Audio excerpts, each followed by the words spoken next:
இன்னைக்கு நம்ம வேஸ்ட்டான பொருளை வச்சு சூப்பரான ஒரு ஷோகேஸ் பொம்மை இல்லைன்னா கீச்செயின் செய்யலாம். இந்த பொம்மை செய்கிறது ரொம்ப ஈஸி. இந்த மாதிரி ஒரு எம்டி பவுடர் டப்பா அப்படி இல்லைன்னா பெருங்காய டப்பாவை எடுத்துங்க. இல்லை வேறு ஏதோ குட்டி டப்பா இருந்தாலும் ஓகே. இந்த மாதிரி பெருங்காய டப்பா இல்லை பவுடர் டப்பாவில் அந்த மேலே இருக்கிற பேப்பரை வந்து பிச்சிருங்க. கத்தியை வச்சு எடுத்திங்கன்னா வந்துடும். இப்போ இதை வந்து ரெண்டாக கட் பண்ணிங்க பவுடர் டப்பாவை. அதாவது ரொம்ப பெருசாக வேணாம், கொஞ்சம் சின்னதாக கட் பண்ணி எடுத்துருங்க. எடுத்துட்டு இதில் வந்து க்ளூகன் இருந்தாலும் ஓகே. நான் வந்து ஃபெஃபிகால் யூஸ் பண்ணுறேன். ஃபெஃபிகாலை வச்சு அந்த டப்பாவில் ஓரத்துலலாம் வச்சுட்டு நம்ம வீட்டில் வேஸ்ட்டாக இருக்கும்ல சணல், அந்த சணலை இந்த டப்பா ஃபுல்லாக ஒட்டிடுங்க. ரொம்ப ஈஸி தான் இது, 5 நிமிஷத்துக்குள்ளே செஞ்சிடலாம்.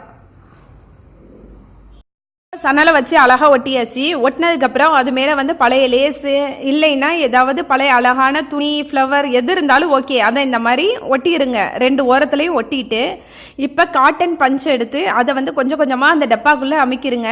அமுக்கிட்டு ஒரு பால் மாதிரி ஒரு காட்டன் பஞ்சை எடுத்து இந்த மாதிரி உருண்டையாக செஞ்சு அதை வந்து மேலே வச்சுருங்க. மேலே வச்சுட்டு இப்போ உங்ககிட்ட ஸ்டிக்கர் பொட்டு ஏதாவது இருந்துச்சுன்னா அந்த பொட்டை வச்சு கண்ணு வைங்க. இல்லை கண்ணு இருந்தாலும் ஓகே, அந்த கண்ணை வச்சு அழகாக கண்ணு வச்சிடலாம். வச்சுட்டு ஒரு பொட்டை வச்சு வாய் வச்சுருங்க. 2ஆக கட் பண்ணி அதை வந்து வாயாக வச்சுருங்க.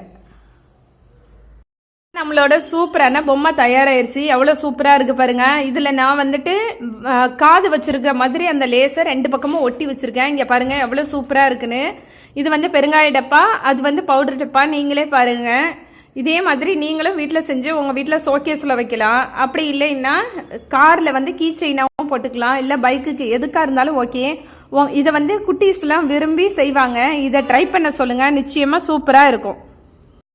இந்த மாதிரி வேஸ்ட் பொருளை வச்சு சூப்பராக வீட்டிலேயே பொம்மை செய்யும்போது பார்க்கவே அழகாக இருக்குது. இதை மாதிரி இன்னும் வேறு எதுவும் ஐடியா தெரிஞ்சுன்னா கண்டிப்பாக கமெண்ட்டில் சொல்லுங்கள். வீடியோ உங்களுக்கு பிடிச்சிருந்தா லைக் பண்ணுங்கள், ஷேர் பண்ணுங்கள், உங்கள் ஃப்ரெண்ட்ஸ் கூட சேர்ந்து கமெண்ட் பண்ணுங்கள். தேங்க்யூ.